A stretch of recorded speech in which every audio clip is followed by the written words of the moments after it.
Market outlook पर चर्चा करने के लिए अब हमारे साथ एएसके हेज सॉल्यूशंस के सीईओ वैभव सांघवी जुड़े हैं, जिनके पास फंड मैनेजमेंट में करीब 2 दशक का अनुभव है। उनसे समझते हैं कि मौजूदा बाजार में क्या स्ट्रैटेजी है। Vaibhav ji, good morning. I am assuming कि सिंस आपका फंड एक लॉन्ग शॉर्ट फंड है, शायद आप इस मार्केट की गिरावट में उतना इम्पैक्टेड ना हुए हों जो जितना सिर्फ लॉन्ग ओनली फंड्स हुए होंगे। तो पहले तो एक बार आप बताइए कि आप इस मार्केट में क्या कर रहे हैं, और फिर उसके बाद ये जानने की कोशिश करते हैं कि रिटेल को क्या करना चाहिए इस मार्केट में। पहले आप अपनी स्ट्रैटेजी बताइए, इस मार्केट में आप क्या कर रहे हैं। Good morning Anuj. First of all I think yes, last अगर 4 मंथ्स की बात करते हैं तो हम as a fund, because long shot है तो हमें ऑन अ रिलेटिव बेसिस काफ़ी फायदा हुआ है। In that sense purely because हम काफ़ी हेज्ड पोर्टफोलियो चलाते थे। ऑल्सो एज अ फिलोसॉफी, जब बड़ी कोई इवेंट होती है, बाइनरी इवेंट्स होती है या समथिंग लाइक अ बजट या ट्रम्प का एग्जीक्यूटिव मेजर्स, जो भी होता है जनरली, और फेड एक्शन या मॉनेटरी पॉलिसीज होती है, हम जनरली हाईली हेज्ड ही जाते हैं ऐसे कोई इवेंट्स में। तो ऑफ कोर्स उसका हमें फ़ायदा हुआ है। बट एज़ ऑफ येट अगर हम देखते हैं मार्केट को, तो अगर प्राइमा फेसी नंबर्स हम देखें यहाँ पे, तो from a large cap perspective हमें वैल्यूएशंस थोड़े अच्छे लगने लगे हैं और प्रोबेबली यहाँ से थोड़ी अट्रैक्टिव लगने लगी है। Second, whilst we are still not very comfortable with the mid and small cap still, purely because कि ब्रॉडर बेसिस पे अगर हम अर्निंग्स की बात भी करें तो अपग्रेड रेशियो डाउनग्रेड रेशियो अगर देखते हैं तो वो थोड़ा अनफेवरेबल अभी भी है। सो लार्जली आई थिंक अगर मार्केट्स में चिप इन करना है तो लार्ज कैप एक बेसिस लेके यहाँ से देख सकते हैं मीडियम टू लॉन्ग टर्म के लिए। Of course shorter term turbulence या वॉलेटिलिटी बरकरार रहेगी। ओके, ये जो ट्रम्प टैरिफ्स की बात हो रही है, इससे मार्केट कैसे नेविगेट करेगा अपने आप को, और यहाँ से मार्केट में आपको लग रहा है कि रिस्क बढ़ सकता है?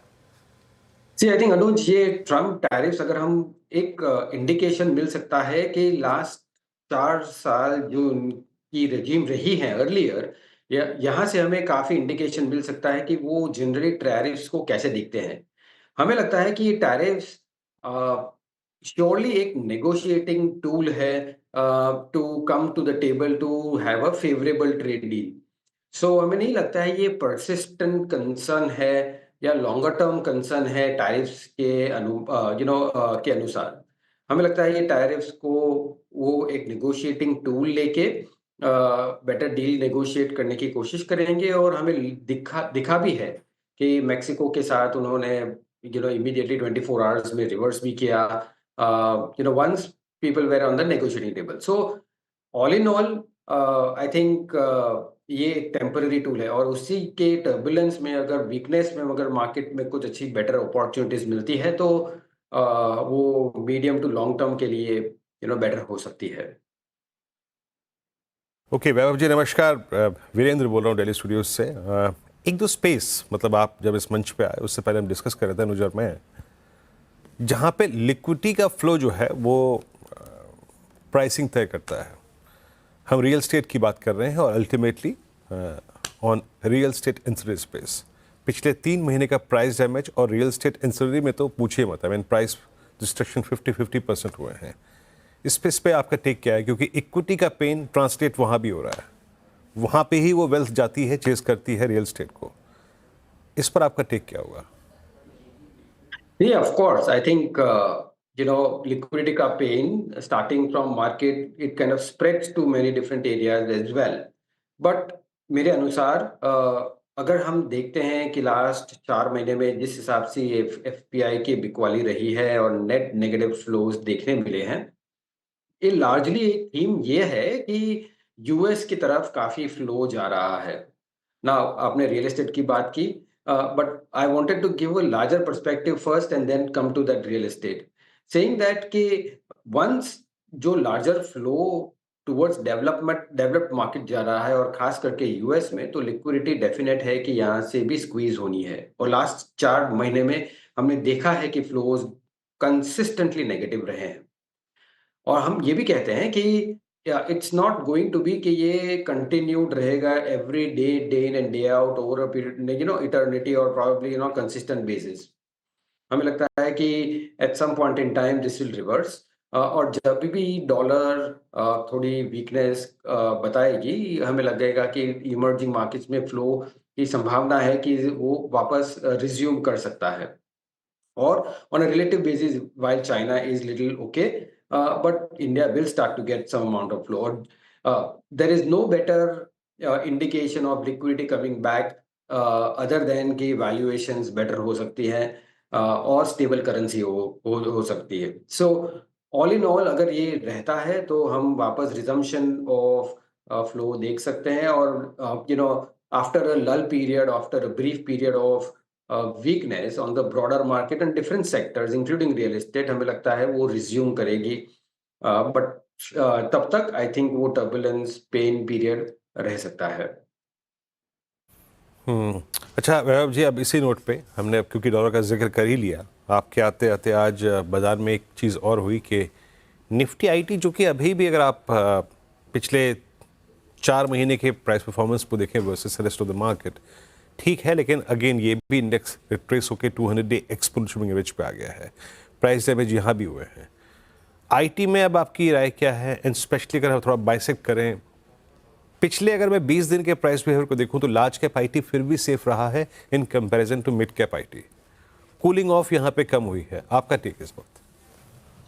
Precisely, I mean, one on a technical basis, अगर cooling off कम हुई है तो maybe it is time for that to also cool off on a relative basis. अगर हम बिजनेस की बात करते हैं तो आई थिंक जिस हिसाब से अगर यूएस स्ट्रांग होने की बात है, और वहाँ कॉर्पोरेट टैक्स घटाने की बात है टू सिलेक्ट पॉकेट्स, तो हमें लगता है कि ये डिस्क्रेशनरी स्पेंडिंग यहाँ से इम्प्रूव होनी चाहिए। ऑफ कोर्स हम मार्केट कमेंट्री में और या जब कंपनियों से मिलते हैं तो हमें क्लियरली लगता है कि डिस्क्रेशनरी स्पेंडिंग बॉटम आउट हो चुकी है, और जब डॉलर भी सपोर्ट कर रहा है फ्रॉम देयर रेवेन्यूज, तो एक पॉसिबिलिटी है कि मीडियम टू लॉन्गर टर्म के लिए ये थोड़ी बेटर हो सकती है। But from a shorter term perspective, जिस हिसाब की गाइडेंस है, I think there is some amount of mismatch in terms of what companies are guiding for earnings के हिसाब से वर्सेस जो एनालिस्ट प्रोजेक्ट कर रहे हैं करंटली।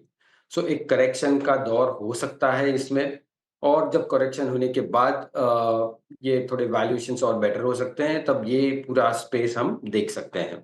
बट फिलहाल देयर इज अ पॉसिबिलिटी के वो on a relative basis market को अंडर परफॉर्म कर सकता है, at least for a shorter period of time. Vaibhav ji, यहाँ से अगर फ्रेश पैसा डिप्लॉय करना हो तो कहाँ पर डिप्लॉय करें, और इन लेवल्स पर भी अगर पैसा निकालना हो मार्केट से तो कहाँ से निकालें? जी, अगर डिप्लॉय करना है तो very clearly one big theme which we do think is there is, जो चेंज हुई है लास्ट 9 या 10 इयर्स के कंपैरिजन में, ये टाइम इज वन, ये टाइम बजट में क्लियर पुश दिया हुआ है consumption side. Post April my sense is के जैसे वो बचत होती है इन टर्म्स ऑफ द टैक्सेशन, ये जो डिस्पोजेबल इनकम इंक्रीज होगी, तो कंजम्पशन एक सेक्टर है जो यहाँ से हमें बेहतर लग रहा है। सभी सेक्टर्स में और कंजम्पशन के रिलेटेड सेक्टर्स में काफ़ी करेक्शन हुआ है, वैल्यूएशंस भी थोड़े रीजनेबल है। सो यहाँ से हम देख सकते हैं कि यहाँ से probably from a medium term perspective, ये एक sector both staples and discretionary both, so that is something one can C.